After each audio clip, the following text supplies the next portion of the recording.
গোটা বাংলায় ভালো করে কান পাতলে একটাই রিংটোন বেশ জোরালো ভাবে শোনা যায়, সেটা হচ্ছে আর কবে।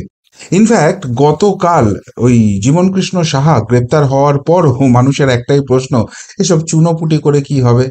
আর কবে ধেড়ে ইঁদুরের কাছে পৌঁছবে ইডি সিবিআই? এই সব সেটিং এখন মানুষ একটু বেশি লাফালাফি করছে, ওই জন্য তাদের চোখে ধুলো দিতে এই রকম ছোটখাটো কিছু চুনোপাটি হবে, কিছুদিন বাদে জামিন পেয়ে যাবে, আর কিছু হওয়ার নয়। কিন্তু দেখুন, আমি বারবারই একটা কথা আপনাদের কাছে বলে এসেছি যে যেটুকুনি দিল্লি সূত্র থেকে কানা ঘুষো করে খবর পাওয়া যাচ্ছে তাতে একটা ছবি স্পষ্ট, না সেটিং এর কোনো গল্প নেই।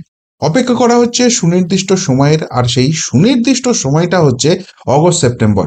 এখান থেকেই মোটামুটি ওয়ার্ম আপ শুরু হয়ে যাবে, এবং তারপর দুর্গাপুজোটা মিটলে, বিহারের ইলেকশনটা মিটলে একদম ফুল ফ্লেজেড অ্যাকশন এখানে দেখা যাবে। এখন বারবারই তো এই কথাগুলো আমরা শুনি, সুতরাং শোনার পর ধুর কেউ কিচ্ছু হবে না বলে আমরা এড়িয়ে যাই। কিন্তু বর্তমানে যেটা দেখা যাচ্ছে যে না, যে টাইম লাইনের কথা বলা হয়েছিল না, সেটা সত্যি সত্যিই বোধহয় ম্যাচ করতে চলেছে। কেননা গত দুদিনের মধ্যে যে অ্যাক্টিভিটি আমরা দেখলাম, যে ডেভেলপমেন্ট আমরা দেখলাম, সেই জায়গা থেকে একটা কথাই বলা যেতে পারে, দুই কেন্দ্রীয় তদন্তকারী সংস্থা ইডি এবং সিবিআই দুজনেই কিন্তু সুপার অ্যাক্টিভ। একের পর এক যা স্টেপ নিচ্ছে, তাতে এটা স্পষ্ট, মূল লক্ষ্য কিন্তু সেই ধেড়ে ইঁদুর। তার কাছে পৌঁছানোর জন্য যে লাস্ট সিঁড়িটা আছে সেটা শুধু ভাঙার প্রক্রিয়া চলছে। কেন বলছে এই কথাটা? আজকে দুটো কেন্দ্রীয় তদন্তকারী সংস্থায় দুটো মারাত্মক পদক্ষেপ নিয়েছে। নাম্বার ওয়ান, সিবিআই এর কথায় আসি। নিয়োগ দুর্নীতি মামলায় এবার সুবীরের সহ 5 জনের কণ্ঠস্বরের নমুনা সংগ্রহ করলো সিবিআই। এর আগে আপনাদের নিশ্চয়ই মনে আছে, কণ্ঠস্বরের নমুনা সেই নিয়ে কিন্তু গঙ্গা দিয়ে অনেক জল বয়ে গেছে। কালীঘাটের কাকু ওরফে সুজয় কৃষ্ণ ভদ্র, যে আবার ওই লিভস অ্যান্ড বাউন্স কোম্পানির সিওও ছিল, যাকে অ্যারেস্ট করা হয়েছে, যে কোম্পানি সিইওর নাম আবার অভিষেক ব্যানার্জি, সেই কাকুর কণ্ঠস্বর নেওয়া নিয়ে কত ঝামেলা, কিছুতেই তার কণ্ঠস্বর নিতে দেওয়া হবে না। আর শেষ পর্যন্ত মহামান্য বিচারপতি অমৃতা সিনহার হস্তক্ষেপে সেখানে কণ্ঠস্বরের নমুনা নেওয়া হয়েছিল। পরবর্তীকালে কুন্তল ঘোষ, তারও কণ্ঠস্বরের নমুনা নেওয়া হয়েছিল। আর আজকে একাত্তর নয়, একবারে পাঁচ জনের কণ্ঠস্বরের নমুনা নেওয়া হলো। কোন 5 জনের কণ্ঠস্বরের নমুনা নেওয়া হলো এবং তার সঙ্গে ধেড়ে ইঁদুরের কি সম্পর্ক, আসছি। যে 5 জনের নেওয়া হলো তারা হলেন সুবীরেশ ভট্টাচার্য, পর্ণা বসু, নীলাদ্রি দাস, সমরজিৎ আচার্য এবং পঙ্কজ বনশাল। এরা কারা? শিক্ষা দপ্তরের প্রাক্তন সচিব হচ্ছেন সুবীরেশ, এসএসসির কর্মী হচ্ছেন সমরজিৎ এবং পর্ণা, এবং নিয়োগ প্রক্রিয়ার সঙ্গে যুক্ত সংস্থা নাইসার কর্মী হচ্ছেন নীলাদ্রি এবং এই পঙ্কজ। এই 5 জনের কণ্ঠস্বরের নমুনা নেওয়া হলো। কেন নেওয়া হলো? কেননা সিবিআই সূত্রে দাবি করা হচ্ছে যে তাদের কাছে একটা অডিও ভিডিও ফুটেজ এসছে, যেটা নাকি অত্যন্ত গুরুত্বপূর্ণ, যেখানে বসে পুরো ষড়যন্ত্রের জালটা রচনা করা হচ্ছে। কিভাবে কি হবে, কোথা থেকে কি টাকা তোলা হবে, কি রেট ফিক্স করা হবে, কিভাবে দুর্নীতি করে করা হবে, এই সমস্ত কিছু সেখানে আছে। এবং সেই সেই অডিও ভিডিওটা একটা প্রপার এভিডেন্স হিসেবে, ষড়যন্ত্রের যে জায়গাটা তৈরি হচ্ছে সেটাকে প্রমাণ করার জায়গা হিসেবে এই 5 জনের কণ্ঠস্বরের নমুনা চাই। ব্যাস, যে মুহূর্তে আদালতের কাছে এই নমুনার সংগ্রহের দাবি নিয়ে সিবিআই পৌঁছে গেছে, সাথে সাথে যাদের উপর বিচার প্রক্রিয়া চলছে তারা বেঁকে বসেছে। তাদের আইনজীবীরা বলতে শুরু করেছে যে কোথা থেকে ওই অডিও ভিডিও পাওয়া গেল সেটা পুরোটা ডিসক্লোজ করতে হবে। আর সিবিআইও সেটা ডিসক্লোজ করতে নারাজ। তারা বলছেন যে আমরা একটা অডিও ভিডিও পেয়েছি, তদন্ত চলছে, এখনই যদি সেটা ডিসক্লোজ করে দেওয়া হয় তদন্ত ব্যাহত হবে, সুতরাং সেটা ডিসক্লোজ করার জায়গা নেই। শুধুমাত্র আমরা কণ্ঠস্বরের নমুনা নিয়ে সেটাকে ম্যাচ করিয়ে ফরেন্সিক করে আমরা জায়গাটা তৈরি করব, এবং সেই জন্যই আমাদেরকে পারমিশন দেওয়া হোক। এবং এই যে কণ্ঠস্বরের নমুনা নিতে গেলে কোথা থেকে পাওয়া গেছে, সোর্স ডিসক্লোজ করা হচ্ছে, এটাকে অ্যাকচুয়ালি কিন্তু তদন্তে বাধা সৃষ্টি করার চেষ্টা করা হচ্ছে। যদিও আদালত বলেছে যে না, এটা তদন্তে বাধা সৃষ্টি করা কিছু নয়, এবং আপনাদের যদি যাদের কণ্ঠস্বরের নমুনা নেবেন তাদেরকে ডিসক্লোজ করতে অসুবিধা থাকে, আপনারা আদালতকে অন্তত মুখ বন্ধ খামে জানান যে কোথা থেকে এটা পেয়েছেন এবং কি এর ব্যাপার রয়েছে, সেই ডিটেলস আপনাদের দিতে হবে। তো সেটা সিবিআই নাকি এগ্রি করেছে দেওয়ার জন্য, এবং তারপরই আদালতের পারমিশন মিলে যায়, এবং আদালতের পারমিশন মেলার সাথে সাথেই এই 5 জনের কিন্তু কণ্ঠস্বরের নমুনা নেওয়া হয়েছে। এবার সেটা ফরেন্সিকে যাবে, কতদিনের রেজাল্ট আসে সেটা আমরা দেখি, কেননা কাকুর কণ্ঠস্বরের নমুনা তো নেওয়া হয়েছে, তারপর সেটা নিয়ে কি অগ্রগতি হয়েছে সেটা তো এখন অব্দি কিছু আপডেট পাওয়া যাচ্ছে না। কিন্তু যেটা শোনা যাচ্ছে, এটা সিবিআই সূত্রেই উঠে আসছে, বিভিন্ন মিডিয়া থেকেও সেটা উঠে আসছে, যে এই একটা কণ্ঠস্বরের নমুনা, একটা অডিও টেপ, একটা ভিডিও টেপ এসেছিল, যেখানে এক জনৈক অভিষেকের নাম বারবার উঠে এসেছিল। তার সঙ্গে খুব সম্ভবত এর কোনো একটা লিঙ্ক আপ থাকতে পারে, এবং সেই লিঙ্ক আপটার জন্যই এই কণ্ঠস্বরের নমুনা নেওয়া এবং সেটা ফরেন্সিক করে ম্যাচ করানো অত্যন্ত জরুরি।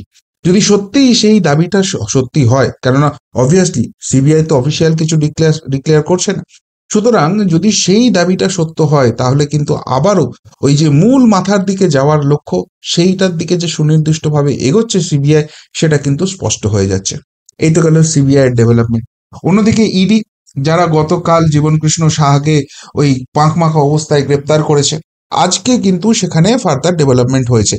আপনারা জানেন যে গতকালই মেডিকেল করে জীবনকৃষ্ণকে আদালতে পেশ করা হয় এবং তারপর 14 দিনের হেফাজত চাওয়া হয়। খুব সম্ভবত 6 দিনের হেফাজত মিলেছে, তার জেরা পর্ব চলছে। এরই মাঝখানে এই জীবনকৃষ্ণের স্ত্রী টগরী সাহা, তাকে ডেকে পাঠিয়েছিল ইডি। কেন? কেননা 2020 সালের সেপ্টেম্বর থেকে ডিসেম্বর, এই 2 মাসের মধ্যে বিপুল পরিমাণ টাকা, প্রায় 46 লক্ষ টাকা এই জীবনকৃষ্ণ এবং তার স্ত্রী টগরী সাহার অ্যাকাউন্টে ঢুকেছে। কোথা থেকে এলো এই টাকাটা?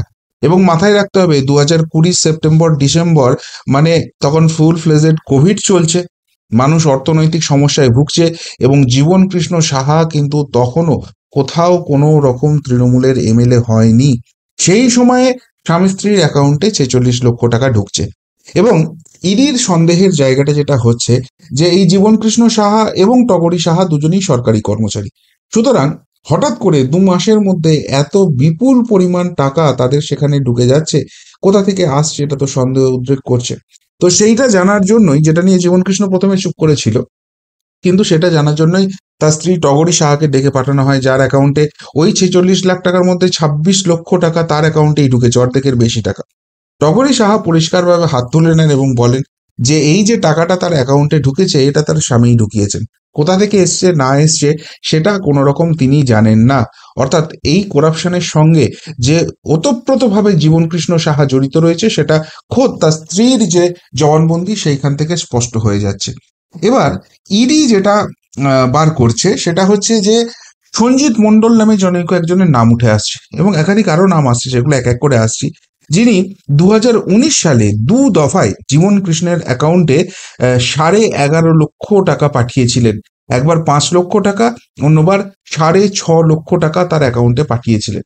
এছাড়াও ইডির যেটা দাবি করা হচ্ছে, দীপক দাস নামে কেউ একজন 12 লক্ষ টাকা, নবীন মণ্ডল 1 লক্ষ টাকা, রানা মণ্ডল 8 লক্ষ টাকা 2 দফায়, অমিত বিশ্বাস 1 লক্ষ টাকা, আরিফ ইকবাল 95,000 টাকা এবং প্রণয় চন্দ্র বিশ্বাস নামে একজন 12 লক্ষ টাকা 3 দফায় পাঠিয়েছিলেন।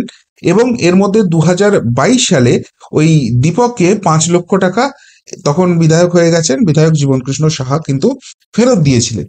এইটা একটা জায়গা, অর্থাৎ দফায় দফায় তার অ্যাকাউন্টে টাকা ঢুকেছে, যেখান থেকে কিন্তু ইডি কনক্লুশনে আসছে যে এই তৃণমূল এমএলএ হওয়ার আগেই এই জীবনকৃষ্ণ সাহা কার্যত এজেন্ট হয়ে উঠেছিল, চাকরি বিক্রির এজেন্ট হয়ে উঠেছিল, এবং সেই এজেন্ট হিসেবে এই রকম মোটা টাকা তোলার পুরস্কার স্বরূপে কি তার এমএলএ টিকিট জুটেছিল?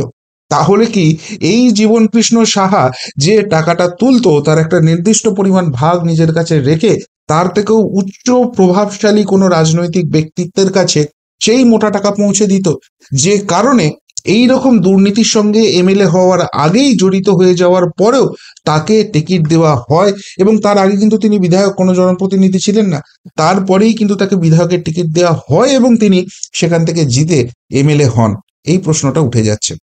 আবার আরেকটা সূত্র ইডি বার করে ফেলেছে, যেখানে দেখা যাচ্ছে যে এই জীবনকৃষ্ণ সাহা, রাজেশ ঘোষ, মায়া সাহা এবং আরো 4-5 জনের নামে বিপুল পরিমাণ জমি কিনেছেন, সম্পত্তি কিনেছেন, এবং সেগুলো সবগুলোই ক্যাশ ট্রানজাকশন করেছেন। এই যে মায়া সাহার নাম উঠে আসছে, প্রসঙ্গত বলে রাখি, এই জীবনকৃষ্ণ সাহার এক পিসি আছেন, পিসি ভাইপোর জুড়ি এখানেও কাজ করছে। সেই পিসি হচ্ছে সাঁইথিয়ার তৃণমূল কংগ্রেসের কাউন্সিলর 9 নম্বর ওয়ার্ডের। তার বাড়িতেও ইডি পৌঁছেছিল এবং 28 তারিখ তাকে জিজ্ঞাসাবাদের জন্য ডেকে পাঠানো হয়েছে।